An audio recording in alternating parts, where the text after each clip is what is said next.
ನಮಸ್ಕಾರ, ಶುಭೋದಯ ವಿದ್ಯಾರ್ಥಿಗಳೆಲ್ಲರಿಗೂ ಕೂಡ ಇವತ್ತಿನ ವಿಜ್ಞಾನದ ತರಗತಿಗೆ ಸ್ವಾಗತ.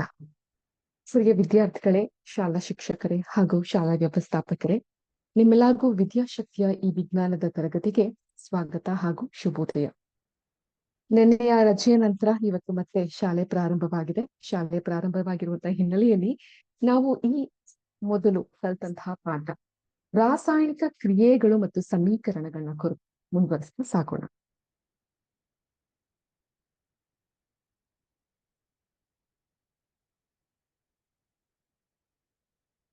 ರಾಸಾಯನಿಕ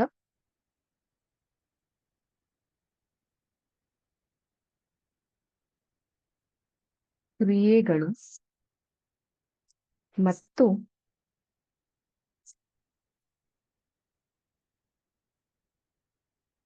ಸಮೀಕರಣಗಳು.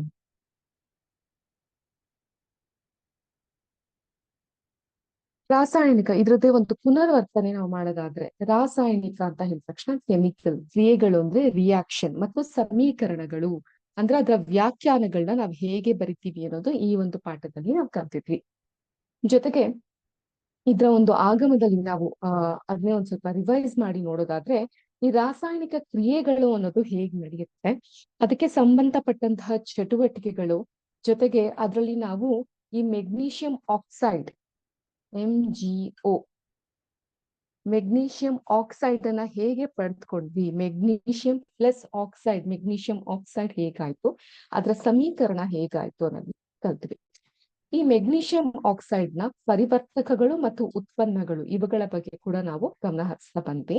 ಜೊತೆಗೆ ಅದನ್ನ ನಾವು ಹೇಗೆ LHS ಹಾಗೂ RHS, ಜೊತೆಗೆ ಬಹಳ ಬಹಳ ಮುಖ್ಯ, ಈ ಒಂದು ಸಮೀಕರಣಗಳಿಗೆ ಬರಿಬೇಕಾದ್ರೆ ಈ ಒಂದು ಆರೋ ಮಾರ್ಕ್ ಯಾವಾಗೂ ಹೀಗಿರುತ್ತೆ ಅಂದ್ರೆ, ಈ ಪ್ರತಿವರ್ತಕಗಳು ಸೇರಿ ಹೊಸದೊಂದು ಉತ್ಪನ್ನ ಹೇಗಾಗುತ್ತೆ ಅನ್ನೋದನ್ನ ನಮ್ಗಿದು ತೋರಿಸ್ಕೊಡುತ್ತೆ. ಇವಿಷ್ಟನ್ನ ಕಲ್ತಿದ್ವಿ. ಮತ್ತೆ ರಾಸಾಯನಿಕ ಸಮೀಕರಣವನ್ನ ಹೇಗೆ ಬರೆಯೋದು ಅನ್ನೋದು ಕಲ್ತಿದ್ವಿ. ಈ ಮುಂಚೆ ಪದ ಸಮೀಕರಣ ಕಲ್ತಿದ್ವಿ ಅಲ್ವಾ. ಪದ ಸಮೀಕರಣ ಅಂದ್ರೆ ನಮ್ಗೆ ಅರ್ಥ ಆಗೋ ರೀತಿಯಲ್ಲಿ, ಉದಾಹರಣೆಗೆ ಮೆಗ್ನೀಷಿಯಂ ಪ್ಲಸ್ ಆಕ್ಸಿಜನ್ ಯಾವ್ದು ಸಿಗುತ್ತೆ, ಮೆಗ್ನೀಷಿಯಂ ಆಕ್ಸೈಡ್ ಸಿಗುತ್ತೆ. ಇದು ಪದ ಸಮೀಕರಣ ಆಗುತ್ತೆ. ಅದನ್ನೇ ನಾವು ರಾಸಾಯನಿಕ ಸಮೀಕರಣನ ಅದೇ ರೀತಿಯಲ್ಲಿ ಹೇಗೆ ಬರೆಯೋದು, ಇದು ರಾಸಾಯನಿಕ ಸಮೀಕರಣ.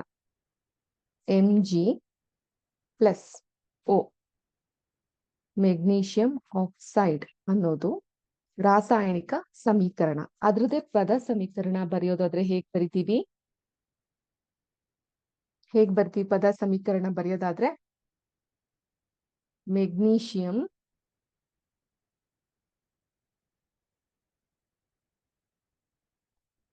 Plus oxygen,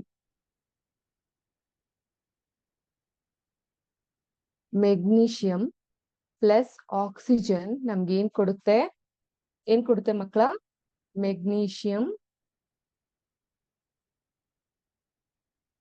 oxide. ತಿಳಿತಾ?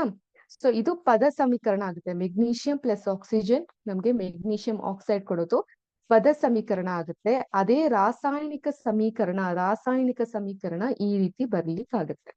ಜೊತೆಗೆ ಇದರಲ್ಲಿ LHS ಅಂದ್ರೆ ನಿಮ್ಮ ಎಡಬದಿಲಿ ಇರೋದು left hand side should match to RHS, ಬಲಬದಿಯ ಕೈಲ ಹತ್ರ ಏನಿರುತ್ತೆ ಅದು ಕೂಡ ಮ್ಯಾಚ್ ಆಗ್ತಾ ಹೋಗ್ಬೇಕು. ಇದನ್ನ ಹೇಗೆ ಮ್ಯಾಚ್ ಮಾಡೋದು ಅನ್ನೋದನ್ನು ಕೂಡ ನಾವು ಕಲ್ತಿದ್ವಿ. ಯಾರಿಗಾದ್ರೂ ಆ ಫಾರ್ಮುಲಾ ಅಥವಾ ಒಂದು ರಾಸಾಯನಿಕ ಸರಿದೂಗಿಸುವಂತಹ ಸಮೀಕರಣದ ಬಗ್ಗೆ ಮಾತಾಡಿದ್ವಿ ಅನ್ನೋದು ನೆನ್ಪಿದ್ಯಾ? ಸತು ಇಮೇಜ್ ಎಲ್ಲ ತೋರಿಸಿದ್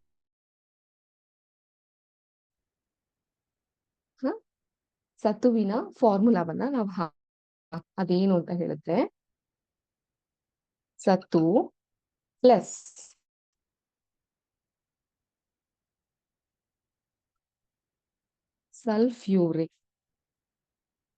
ಸಲ್ಫ್ಯೂರಿಕ್ ಆಮ್ಲ ನಮ್ಗೆ ಏನನ್ನ ಕೊಡುತ್ತೆ, ಸಲ್ಫೇಟ್, ಸತುವಿನ ಸಲ್ಫೇಟ್ ಪ್ಲಸ್ ಹೈಡ್ರೋಜನ್ ಕೊಡುತ್ತೆ. ಏನ್ ಕೊಡುತ್ತೆ, ಸತುವಿನ ಸಲ್ಫೇಟ್ ಪ್ಲಸ್ ಹೈಡ್ರೋಜನ್ ಅನ್ನ ಕೊಡುತ್ತೆ. ಅರ್ಥ ಆಯ್ತಾ? ಸತು ಪ್ಲಸ್ ಸಲ್ಫ್ಯೂರಿಕ್ ಆಮ್ಲ ಸತುವಿನ ಸಲ್ಫೇಟ್ ಪ್ಲಸ್ ಹೈಡ್ರೋಜನ್ ಕೊಡುತ್ತೆ. ಇದೇನಿದು, ಏನಂತ ಕರಿತೀವಿ ಇದಕ್ಕೆ, ಪದ ಸಮೀಕರಣ.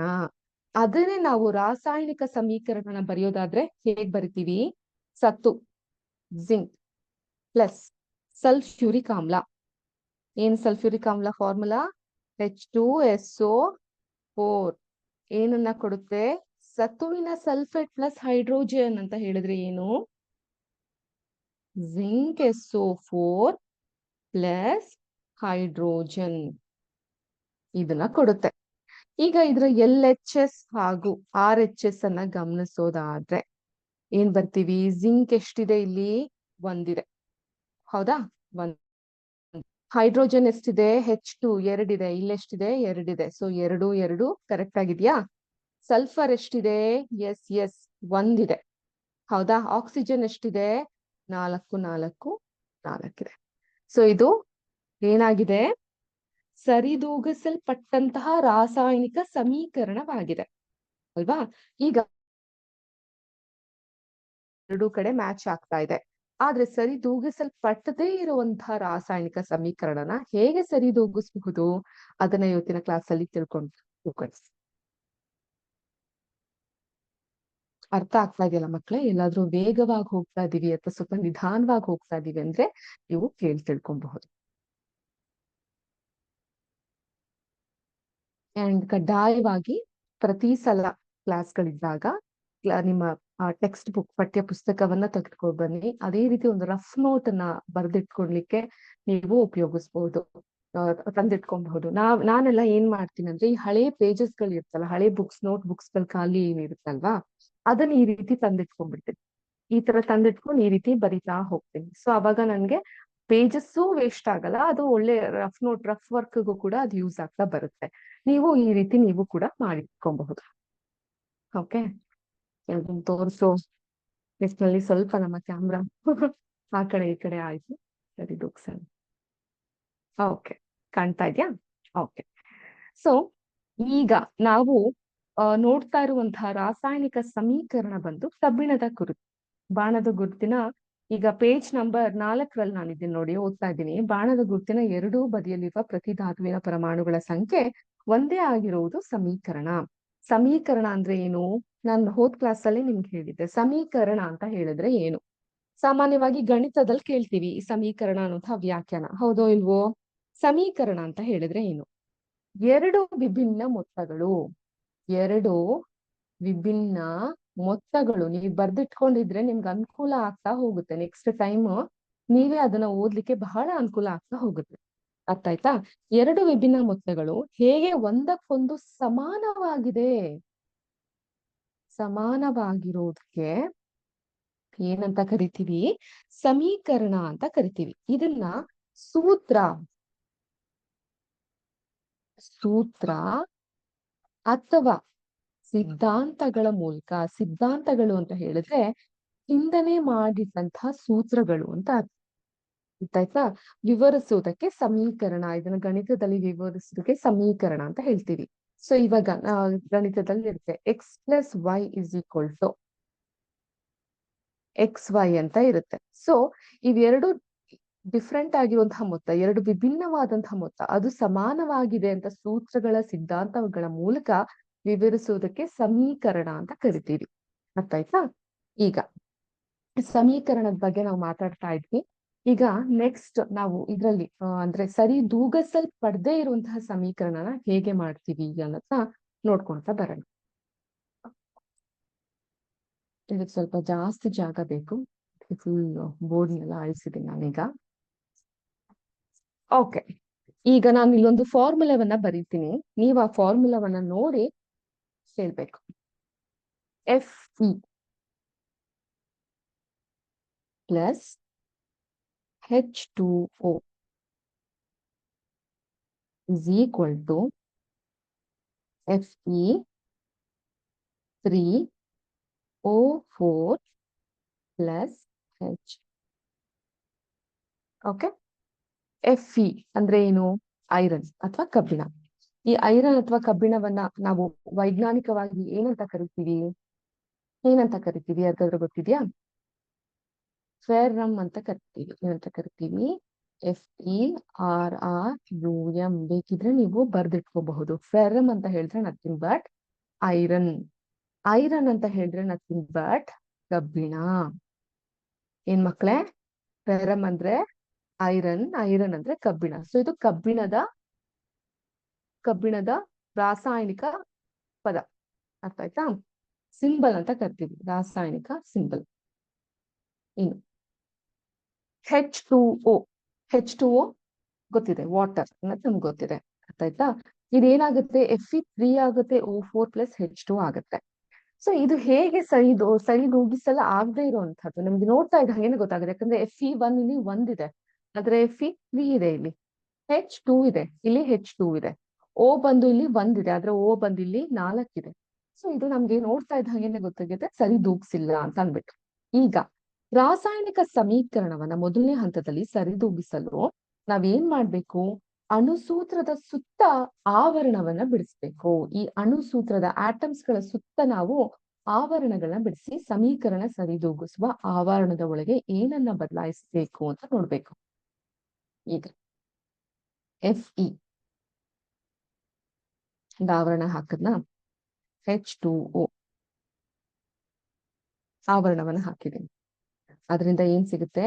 Fe3O4 ಇವು ಕೂಡ ಆವರಣದ ಒಳಗೆ ಬರುತ್ತೆ. ಲೆಟ್ಸ್ H ಇದು ಕೂಡ ಆವರಣದ ಒಳಗೆ ಬರುತ್ತೆ. ನಾನೀಗ ಆವರಣವನ್ನ ಬರ್ದಾಯ್ತು, ವೃತ್ತವನ್ನ ಬರ್ದಾಯ್ತು. ವೃತ್ತದ ಒಳಗಿರೋದನ್ನ ಏನು ಬದಲಾಯಿಸಕ್ಕಾಗಲ್ಲ, ಆಚೆ ಇರೋದನ್ನ ನಾವು ಬದಲಾಯಿಸ್ತಾ ಹೋಗ್ಬೇಕಾಗತ್ತೆ. ಇನ್ನು ಸರಿದೂಗಿಸಿದ ಸಮೀಕರಣದಲ್ಲಿರುವ ವಿವಿಧ ಧಾತುಗಳ ಪರಮಾಣುಗಳ ಸಂಖ್ಯೆಗಳನ್ನ ಪಟ್ಟಿ ಮಾಡ್ಬೇಕು. ಈಗ ಧಾತುಗಳು ಏನೇನಿದೆ ಇಲ್ಲಿ? ಧಾತುಗಳು ಅದ್ರ ಎಡ ತುದಿಗೆ ಏನೇನಿದೆ? ಪ್ರತಿವರ್ತಕಗಳು ಮತ್ತೆ ಉತ್ಪನ್ನಗಳು. LHS ಅಂದ್ರೆ ಪ್ರತಿವರ್ತಕಗಳು, RHS ಅಂದ್ರೆ ಉತ್ಪನ್ನಗಳು. ಈಗ ಧಾತುಗಳು ಏನಿದೆ ಅಂತ ನೋಡೋಣ. ಏನೇನಿದೆ? Fe ಇದೆ, ಆಮೇಲೆ ಹೈಡ್ರೋಜನ್ ಇದೆ, H ಇದೆ, ಆಮೇಲೆ ಆಮ್ಲ ಆಕ್ಸಿಜನ್ ಇದೆ. ಇವಿಷ್ಟಿದೆಯಲ್ಲ. ಈಗ ಕಾಣ್ತಾ ಉಂಟಾ ಬೋರ್ಡು ನಿಮ್ಗೆಲ್ಲ?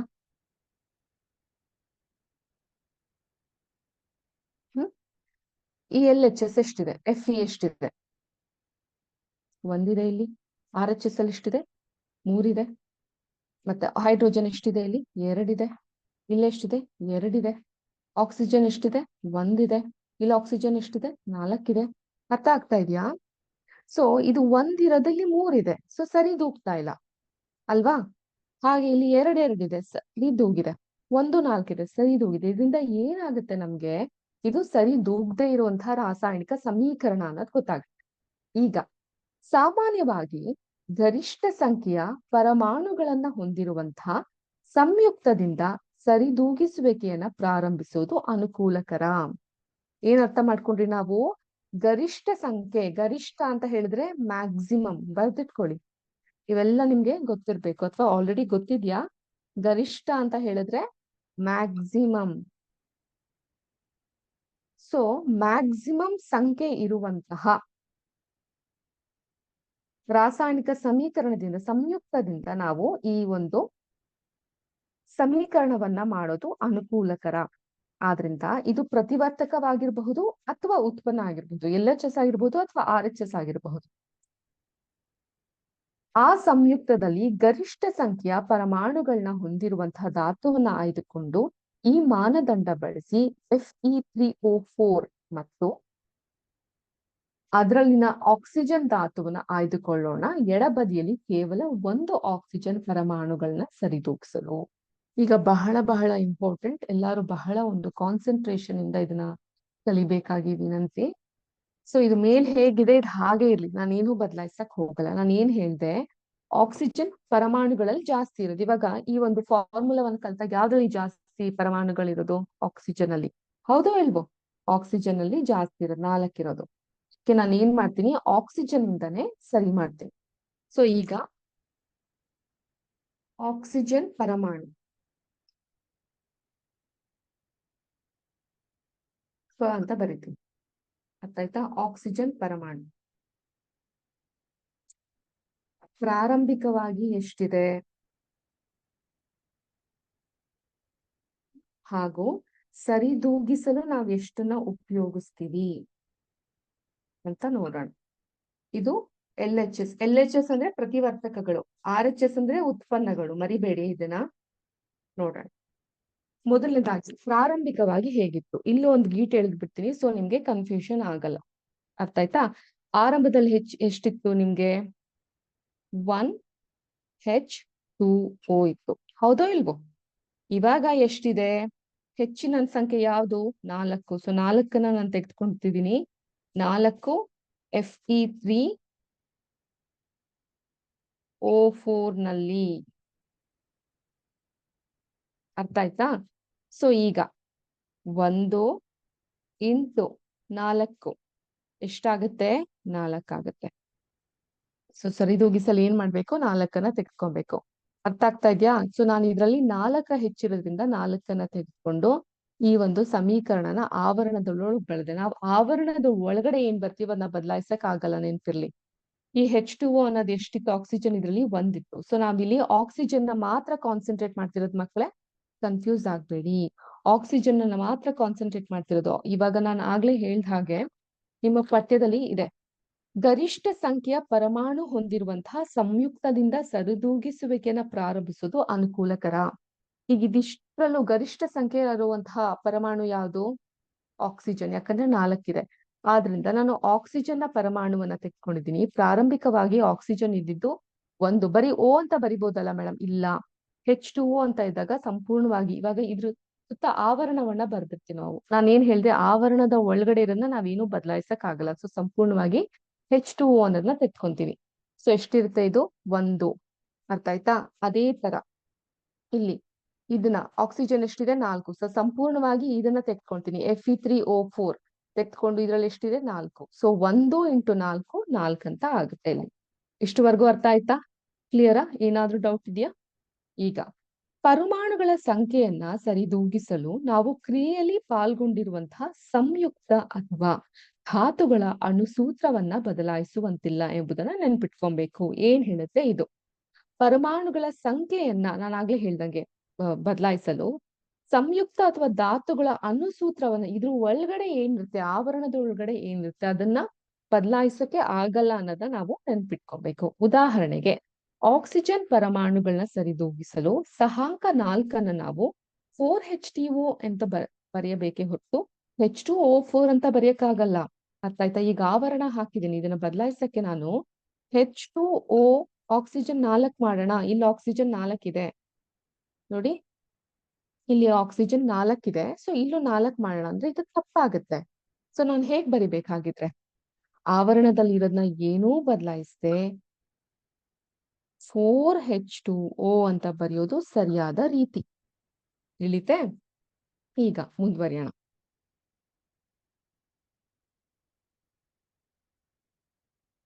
Fe ಮತ್ತೆ ಆವರಣವನ್ನ ಹಾಕ್ತಾ ಇದ್ದೀನಿ, ಪ್ಲಸ್ 4H2O. ಹೆಂಗ್ 4H2O ಬಂತು? ನಾನು ಇಲ್ಲಿ ತೋರಿಸಿದ್ದೆ ನಿಮ್ಗೆ ಅಲ್ವಾ? ಅದರಿಂದ ಏನ್ ಸಿಗುತ್ತೆ ನಮ್ಗೆ? Fe3O4 ಸಿಗುತ್ತೆ ನಮ್ಗೆ. ಏನ್ ಸಿಗುತ್ತೆ? Fe3O4 ಸಿಗುತ್ತೆ ನಮ್ಗೆ, ಪ್ಲಸ್ H2. H2 ಮ್ಯಾಚ್ ಆಗ್ತಾ ಇದೆ, O4 ಮ್ಯಾಚ್ ಆಗ್ತಾ ಇದೆ, Fe3 ಮಾತ್ರ ಮ್ಯಾಚ್ ಆಗ್ತಾ ಇಲ್ಲ. ಸೊ ಇದೇನಾಗಿದೆ? ಭಾಗಶಃ ಸರಿದೂಗಿಸಲ್ಪಟ್ಟಿದೆ. ಮತ್ತೆ ಇದನ್ನ ಸರಿದೂಗಿಸುವಂತಹದ್ದು ಇದೆ. ಹೇಗ್ ಸರಿದೂಗಿಸೋದು ನೋಡೋಣವಾ? ಈಗ Fe ಮತ್ತು H ಪರಮಾಣುಗಳು ಇನ್ನೂ ಸರಿದೂಗಿಸಲ್ಪಟ್ಟಿಲ್ಲ. ಯಾಕಂದ್ರೆ H2 ಇಲ್ಲಿ ಎಷ್ಟಿದೆ? 4 ಆಗ್ಬಿಟ್ಟಿದೆ. ಹೈಡ್ರೋಜನ್ ಇಲ್ಲಿ ಎಷ್ಟಿದೆ? 2 ಇದೆ. ಮತ್ತೆ Fe ಎಷ್ಟಿದೆ? ಇಲ್ಲಿ 1 ಇದೆ, ಇಲ್ಲಿ 3 ಇದೆ. ಇದಿನ್ನೂ ಸರಿದೂಗಿಸಿಲ್ಲ. ಈಗ ಮುಂದುವರಿಯಲು 2ರಲ್ಲಿ ಯಾವುದಾದ್ರೂ ಒಂದನ್ನ ಆಯ್ಕೆ ಮಾಡ್ಕೊಳ್ಬೇಕು. ಸೊ ಯಾವ್ದು ಆಯ್ಕೆ ಮಾಡ್ಕೊಳ್ಳೋಣ? ನಾನು ಏನ್ ಹೇಳಿದ್ದೆ? ಅತಿ ಹೆಚ್ಚು ಯಾವ್ದಿರುತ್ತೆ ಅದನ್ನ ಆಯ್ಕೆ ಮಾಡ್ಕೊಬೇಕು. ಈಗ ಹೆಚ್ಚು ಯಾವ್ದಿರೋದು? H2 ಅಲ್ವಾ? ಸೊ ಅದನ್ನ ಆಯ್ಕೆ ಮಾಡ್ಕೊಳ್ಳೋಣ. ಹೈಡ್ರೋಜನ್ ಪರಮಾಣುಗಳ ಸಂಖ್ಯೆ ಸರಿದೂಗಿಸಲು ಬಲಭಾಗದಲ್ಲಿರುವಂತಹ ಹೈಡ್ರೋಜನ್ ಅಣುಗಳ ಸಂಖ್ಯೆಯನ್ನ 4ರಿಂದ ಗುಣಿಸ್ಬೇಕು. ಸೊ ಏನ್ ಮಾಡ್ಬೇಕು? ಇದನ್ನ ಅಳಿಸ್ತೀನಿ. ಇದು ಅರ್ಥ ಆಗಿದೆ ಅಂತ ಅನ್ಕೊಂತೀನಿ. ಇದನ್ನ ಅಳಿಸ್ತೀನಿ ನಾನು. ನೋಡಿ, ಇದು ಒಂದ್ಸಲ ನಿಮ್ಗೆ ಅರ್ಥ ಆಗಿದ್ರೆ ಮತ್ತೆ ಸಮೀಕರಣವನ್ನ ಸರಿದೂಗಿಸ್ಕೊಂಡ್ ಬರೋದು ನಿಮ್ಗೆ ಬಹಳ ಸುಲಭ ಆಗ್ತಾ ಬರುತ್ತೆ. ಈಗ ನಾನು ಏನ್ ಮಾಡ್ತೀನಿ? ಈಗ ಆಕ್ಸಿಜನ್ ತಗೊಂಡ ಹಾಗೆ ಹೈಡ್ರೋಜನ್ ಪರಮಾಣುವನ್ನ ತಗೊಂತೀನಿ, ಯಾಕಂದ್ರೆ ಅದರ ಸಂಖ್ಯೆ ಈಗ ಜಾಸ್ತಿ ಇರೋದ್ರಿಂದ. ಹೈಡ್ರೋಜನ್ ಪರಮಾಣು ಜೊತೆಗೆ ಪ್ರತಿವರ್ತಕ LHS ಅಂತ ಬರಿತೀನಿ, ಉತ್ಪನ್ನ RHS ಅಂತ ಬರ್ತೀನಿ. ಈಗ ಹೈಡ್ರೋಜನ್ ಪರಮಾಣು ಪ್ರಾರಂಭಿಕವಾಗಿ ಎಷ್ಟಿದೆ ಮತ್ತೆ ಸರಿದೂಗಿಸಲು ಏನ್ ಮಾಡ್ಬೇಕು? ಪ್ರಾರಂಭಿಕವಾಗಿ ಎಷ್ಟಿದೆ ಮಕ್ಳೇ? 4H2O ಅಂತ ಇದೆ. ಎಷ್ಟಿದೆ? 4H2O ಅಂತ ಇದೆ. ಈಗ ಇದನ್ನ ಒಂದು ಬ್ರಾಕೆಟ್ ಹಾಕಿ ಬಿಡೋಣ. ಈಗ ಸರಿದೂಗಿಸದ ಕಡೆ ಎಷ್ಟಿದೆ? LHS ಅಲ್ಲಿ ಎಷ್ಟಿದೆ? H2 ಅಂತ ಇದೆ ಅಲ್ವಾ? ಸೊ ಈಗ ನಾನು ಇದನ್ನ 4ರಿಂದ ಗುಣಿಸ್ಬೇಕು ಅಂತ ಹೇಳಿದ್ರೆ ಎಷ್ಟಾಗುತ್ತೆ? ಇಲ್ಲೆಷ್ಟಿದೆ? 2 ಇದೆ. ಇಲ್ಲೆಷ್ಟಿದೆ? 4ರಿಂದ ಗುಣಿಸ್ಬೇಕಂದ್ರೆ ಎಷ್ಟಾಗುತ್ತೆ? 2 ಇಂಟು 4ನ್ನ ಮಾಡ್ಬೇಕಾಗುತ್ತೆ. ಎಷ್ಟಾಗುತ್ತೆ? 2 ಇಂಟು 4 8 ಆಗುತ್ತೆ. ಸೊ ನಾನಿಲ್ಲಿ ಆ 8ನ್ನ ಇಲ್ಲಿ ಹಾಕ್ತೀನಿ. ಸೊ ಏನಾಯ್ತು ಈಗ? ನೋಡೋಣ ಯಾವ ರೀತಿ ಎಫೆಕ್ಟ್ ನ ಕೊಡುತ್ತೆ. ಇದು ಮೊದಲನೇ ಇದ್ದಿದ್ದ ಫಾರ್ಮುಲಾ, ನಾನು ಏನೂ ಬದಲಾಯಿಸಿಲ್ಲ. ಈಗಿನ ಫಾರ್ಮುಲಲ್ಲಿ Fe ಪ್ಲಸ್ 4H2O ಇದು ಆವರಣದಲ್ಲಿ ಇರ್ಬೇಕು. ಅರ್ಥ ಆಯ್ತಾ? ಏನ್ ಕೊಡುತ್ತೆ ನಮ್ಗೆ? Fe3O4 plus ಆಗೇನಿತ್ತು? H2 ಇತ್ತು. ನಾನೀಗ H2ಗೆ ಏನ್ ಮಾಡ್ತೀನಿ? ಏನನ್ನ ಪಡ್ಕೊಂಡಿದೀವಿ ನಾವಿಲ್ಲಿ? 4ನ್ನ ಗುಣಿಸಿರೋದ್ರಿಂದ 4ನ್ನ ತೆಗೆದುಕೊಂತೀನಿ. ನಾನಿಲ್ಲಿ ಏನನ್ನ ತೆಗೆದುಕೊಂತೀನಿ? 4ನ್ನ ತೆಗೆದು H2 ಮೂಲಕ ನಾನು ಹಾಕ್ತೀನಿ. ಇವಾಗ ಏನಾಯ್ತು? 4H2 ಆಯ್ತಾ? ಹೈಡ್ರೋಜನ್ ಸಮೀಕರಣ ಆಯ್ತಾ? ಆಗಿದೆ. ಇಲ್ಲೂ ಆಗಿದೆ. ಆಕ್ಸಿಜನ್ ಎಷ್ಟಿದೆ? 4. ಇಲ್ಲ ಆಕ್ಸಿಜನ್ ಎಷ್ಟಿದೆ? ಇದು ಕೂಡ ಸಮೀಕರಣ ಆಗಿದೆ. ಇದೆಷ್ಟಿದೆ? 1. ಇದೆಷ್ಟಿದೆ? 3. ಸೊ ಇದ್ರದ್ದು ಸಮೀಕರಣವನ್ನ ನಾವು ಮಾಡ್ಬೇಕು. ಮೇಲಿನ ಸಮೀಕರಣವನ್ನ ಪರಿಶೀಲಿಸಿ ಮತ್ತು ಸರಿದೂಗಿಸದೇ ಇರುವ 3ನೇ ಧಾತುವನ್ನ ಆರಿಸ್ಕೊಳ್ಳಿ. ಸರಿದೂಗಿಸುವ ಒಂದೇ ಒಂದು ಧಾತು ಬಾಕಿ ಉಳಿದಿರೋದು ಅಂತ ಹೇಳಿದ್ರೆ ಅದು ಕಬ್ಬಿಣ, Fe. ಅದನ್ನ ಹೇಗ್ ಸರಿದೂಗಿಸ್ಕೊಬಹುದು ನೋಡೋಣವಾ?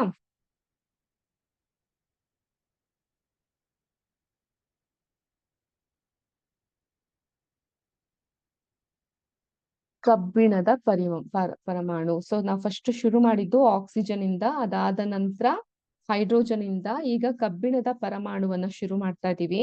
ಅದ್ರ LHS ಹಾಗೂ RHS ಅನ್ನ ನೋಡೋಣ. ಇದು ಪ್ರಾರಂಭಿಕ, ಇದು ಸರಿದೂಗಿಸಲ್ಪಟ್ಟಿರುವಂತಹದ್ದು. ಪ್ರಾರಂಭಿಕದಲ್ಲಿ ಎಷ್ಟಿತ್ತಪ್ಪ? ಇದು ಐರನ್ನು Fe 1 ಹೌದೋ ಇಲ್ವೋ? ಎಷ್ಟಿದೆ? 1 ಅದೇ ಇಲ್ಲಿ ಎಷ್ಟಿದೆ? ಮೇಡಮ್ Fe3 ಅಂತ ಬರಿಬಹುದಲ್ಲ. O4 ಏನಕ್ಕೆ ಬರಿಬೇಕು? ಯಾಕಂದ್ರೆ ಇದು ಒಂದು ಸಂಪೂರ್ಣ ಆವರಣ ಆಗಿರೋದ್ರಿಂದ O4 ಕೂಡ ಬರಿಬೇಕಾಗುತ್ತೆ. Fe3O4 ಆಗಿದೆ. ಈಗ ನಾನು ಏನನ್ನ ತೆಗೆದುಕೊಬೇಕಿದ್ದ ಸಮೀಕರಣದಲ್ಲಿ ಇದೆಷ್ಟಿದೆ? 3 ಸೊ 3ನ್ನ ಇಲ್ಲಿ ತೆಗೆದುಕೊಂತೀನಿ. ಕಾಣುತ್ತಾ? 3ನ್ನ ಇಲ್ಲಿ ತೆಗೆದುಕೊಂತೀನಿ. ಈಗ 1 ಇಂಟು 3 ಎಷ್ಟಾಯ್ತು? 3 ಆಯ್ತು. ಸೊ ನಾನು ಇದನ್ನ ಹೇಗ್ ಸರಿದೂಗಿಸಬಹುದು ನೋಡಿ? ನಿಮ್ ಟೆಕ್ಸ್ಟ್ ಬುಕ್ ನೋಡಿ. Fe ಅನ್ನ ಸರಿದೂಗಿಸಲು ನಾವು ಎಡಬದಿಯಲ್ಲಿಯ Feಯ 3 ಪರಮಾಣುಗಳನ್ನ ತೆಗೆದುಕೊಳ್ಬೇಕು. ಸೊ ನಾನಿಲ್ಲಿ ಏನ್ ಮಾಡ್ತೀನಿ? 3ನ್ನ ಇಲ್ಲಿ ತೆಗೆದುಕೊಂತೀನಿ. Feಗೆ ಒಂದು ಆವರಣವನ್ನ ಬರಿತೀನಿ. ಪ್ಲಸ್ 4H2O, ಇದಕ್ಕೇನೂ ಬದಲಾವಣೆ ಕೊಡಲ್ಲ, ಹೀಗೆ ಬರಿತೀನಿ. ಇದರಿಂದ ನಮ್ಗೆ ಏನ್ ಸಿಗುತ್ತೆ? Fe3O4 ಸಿಗುತ್ತೆ ಪ್ಲಸ್ H2 ಸಿಗುತ್ತೆ. ಈಗ ಅಂತಿಮವಾಗಿ ಸರಿದೂಗಿಸಿದ ಸಮೀಕರಣದ ನಿಖರತೆಯನ್ನು ಪರೀಕ್ಷಿಸಲು ಸಮೀಕರಣದ ಎರಡೂ ಬದಿಯಲ್ಲಿ ಧಾತುಗಳ ಪರಮಾಣುಗಳನ್ನ ನಾವು ನೋಡ್ತಾ ಹೋಗ್ಬೇಕಾಗತ್ತೆ. ಸೊ ಈಗ ಮತ್ತೆ ನಾವ್ ಇದನ್ನ ಧಾತುಗಳ ಪರಮಾಣುಗಳನ್ನ ನೋಡ್ತಾ ಹೋಗ್ಬೇಕಾಗತ್ತೆ. ಅದೇ LHS ಮತ್ತೆ RHS ನ ನಾವು ಮಾಡ್ತಾ ಹೋಗೋಣ.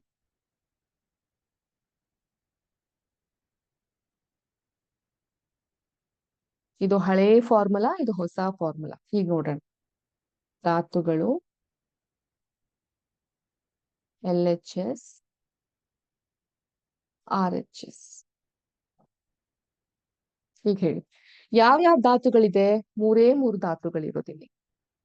ಕಬ್ಬಿಣ, ಹೈಡ್ರೋಜನ್, ಆಕ್ಸಿಜನ್ ಅಥವಾ ಆಮ್ಲ. ಕಬ್ಬಿಣ ಎಷ್ಟಿದೆ? 3 ಇಲ್ಲೆಷ್ಟಿದೆ? 3 ಹೈಡ್ರೋಜನ್ ಎಷ್ಟಿದೆ?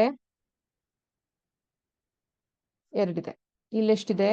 2 ಆಕ್ಸಿಜನ್ ಎಷ್ಟಿದೆ? 4 ಇಲ್ಲೆಷ್ಟಿದೆ? 4 ಆಯ್ತಾ? ಮ್ಯಾಚ್ ಆಯ್ತಾ? ಕ್ಷಮಿಸಿ, 4H2 ಇದು, ಬರೀ H2 ಅಲ್ಲ, 4H2. ಸೊ ಇಲ್ಲಿ ಎಷ್ಟಿದೆ? 4 ಎರಡ್ಲಿ ಎಷ್ಟಿದೆ? 8 ಇದೆ. ಇಲ್ಲಿ ಎಷ್ಟಿದೆ? 8 ಇದೆ. ಸೊ ಮ್ಯಾಚ್ ಆಯ್ತಾ? ಮ್ಯಾಚಿಂಗ್ ಆಗ್ತಾ ಇದ್ದ 3 ಕಬ್ಬಿಣದ ಪರಮಾಣು, ಹೈಡ್ರೋಜನ್ 4 2 8, ಇಲ್ಲೂ 4 ಎರಡ್ಲಿ 8, ಇಲ್ಲಿ ಆಕ್ಸಿಜನ್ ಬಂದ್ 4, ಇಲ್ಲಿ ಕೂಡ 4, ಇಷ್ಟಿದೆ. ಮ್ಯಾಚ್ ಆಗ್ತಾ ಇದೆಯಾ?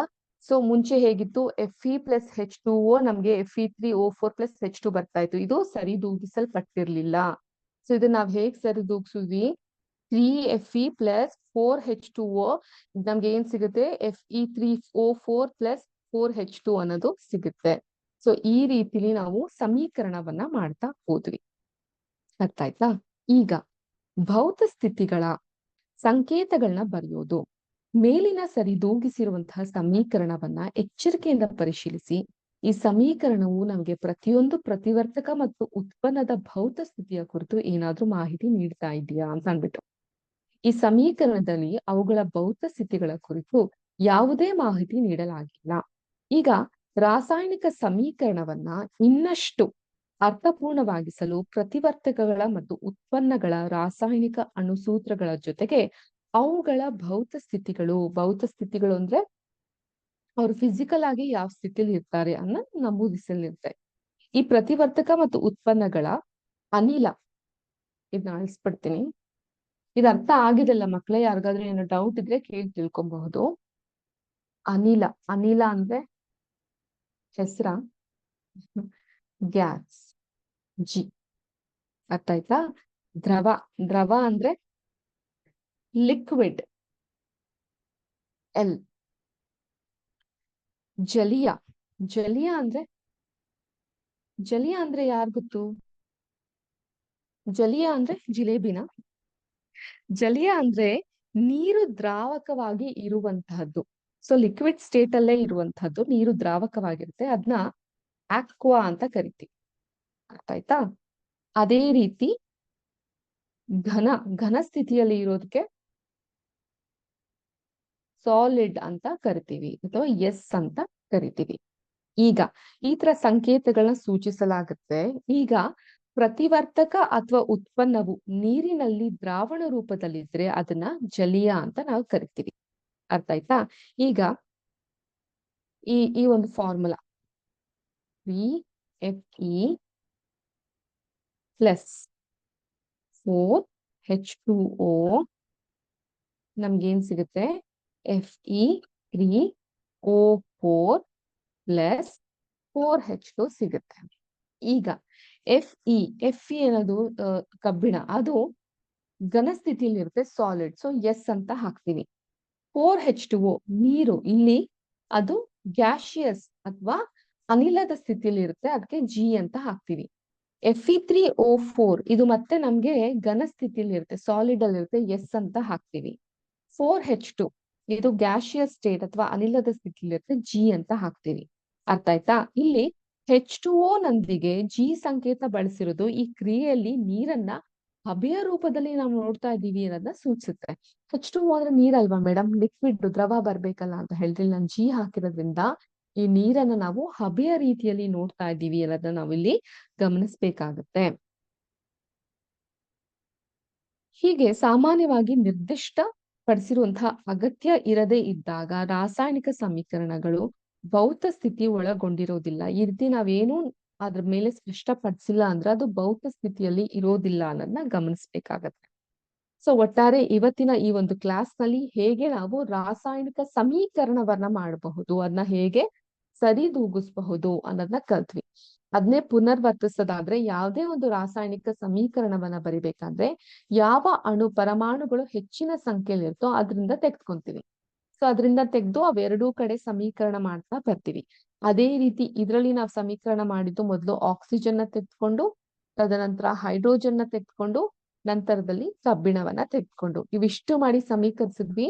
ಇಲ್ಲಿ ಅನಿಲ ಅಂತ ಹೇಳಿದ್ರೆ ಗ್ಯಾಸ್, ದ್ರವ ಅಂತ ಹೇಳಿದ್ರೆ ಲಿಕ್ವಿಡ್, ಜಲೀಯ ಅಂದ್ರೆ ಆಕ್ವಾ, ಘನ ಅಂದ್ರೆ ಸಾಲಿಡ್. ಇವುಗಳನ್ನ ಕೂಡ ನೀವು ನೆನಪಲ್ಲಿ ಇಟ್ಕೊಂಡಿರ್ಬೇಕಾಗತ್ತೆ. ಮುಂದಿನ ಕ್ಲಾಸ್ ನಲ್ಲಿ ನಾವು ಒಂದು ಒಳ್ಳೆ ಚೆನ್ನಾಗಿರುವಂತಹ ಒಂದು ಎಕ್ಸ್ಪೆರಿಮೆಂಟ್ ನ ಕೂಡ ಮಾಡ್ತಾ ಹೋಗೋಣ. ಜೊತೆಗೆ ಬೇರೆ ರಾಸಾಯನಿಕ ಸಮೀಕರಣ ಅಥವಾ ಕ್ರಿಯೆಗಳ ಕುರಿತು ಕೂಡ ಕಲಿತಾ ಹೋಗೋಣ. ಇವತ್ತಿನ ಕ್ಲಾಸ್ ನಲ್ಲಿ ನಾವು ಮಾಡಿದಂತಹ ಈ ಪಾಠ ನಿಮ್ಮೆಲ್ಲರಿಗೂ ಅರ್ಥ ಆಗ್ಲಿ ಅಂತ ಭಾವಿಸ್ತೀನಿ. ಯಾರಿಗಾದ್ರೂ ಏನಾದ್ರೂ ಡೌಟ್ಸ್ ಗಳಿದ್ರೆ ನೀವು ಕೇಳಿ ತಿಳ್ಕೊಬಹುದು. ಅರ್ಥ ಆಯ್ತಾ ಮಕ್ಕಳೇ? ಸೊ ಇವತ್ತಿನ ಕ್ಲಾಸ್ ನ ಅಟೆಂಡ್ ಮಾಡಿದ್ಕೆ ಎಲ್ಲರಿಗೂ ಧನ್ಯವಾದಗಳು. ಜೈ ಹಿಂದ್, ಜೈ ಕರ್ನಾಟಕ ಮಾತೆ, ಜೈ ವಿದ್ಯಾಶಕ್ತಿ. ನಮಸ್ಕಾರ.